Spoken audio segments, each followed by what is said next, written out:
Let's talk about your assessment and programming process when you're working with a basic language profile. Hi, I'm Dr. Megan, and I guide people in growing, learning, and fostering connection and curiosity. In an earlier video, I talked about the process for programming with advanced language profile. Today, we're going to talk about a basic language profile.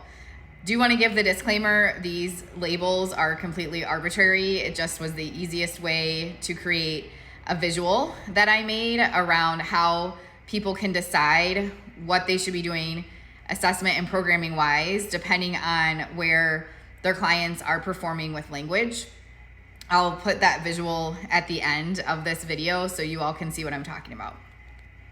So for the purposes of this decision-making process, a basic language profile refers to clients who have emerging language. They're usually engaging in some form of requesting or manding, and we're starting to see some tacting, maybe a little bit of intraverbals, and definitely some listener responding as well, but it's not quite where we would expect it to be based on their age.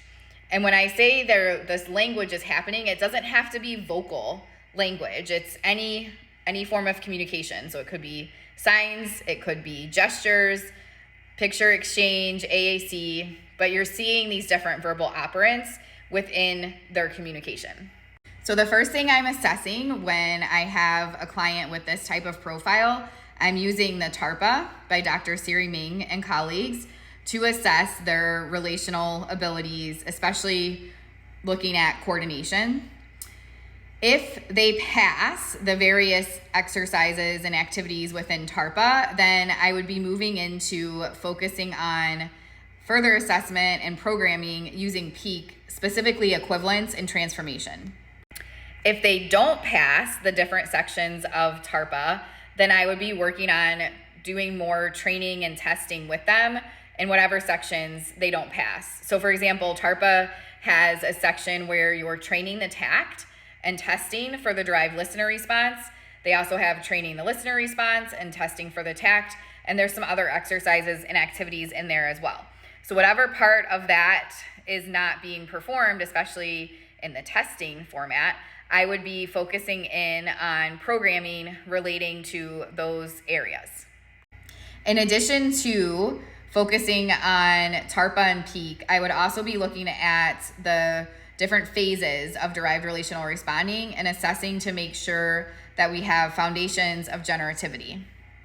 If the foundations of generativity are present, then I would move into building derived relational responding through the frame of coordination, and then finally getting to our equivalence-based teaching. This is all based off of the work that Dr. Siri Ming has done. If you're not familiar with her work and her colleagues, definitely you need to check it out. Go to siriming.com and you can find all sorts of information on there to get more guidance about what does it mean to assess foundations of generativity and all of these words that I'm using right now. But basically, it's a really well organized scope and sequence when we have clients in this kind of like middle area, especially where they have emerging language and communication, and we're ready to start promoting derived relational responding and generative learning, but we don't want to start at a level that's too far advanced and too difficult. So using Dr. Ming's materials, you can kind of zoom in and figure out what you should be working on and prioritizing to help build this generative language. I'm going to dive in on the additional 2 profiles in future videos. So if this discussion around language profiles and what it is that we're assessing and programming is relevant to you, make sure to give me a follow. And after I finish talking, I will share the picture that I was talking about that has the different phases of language development.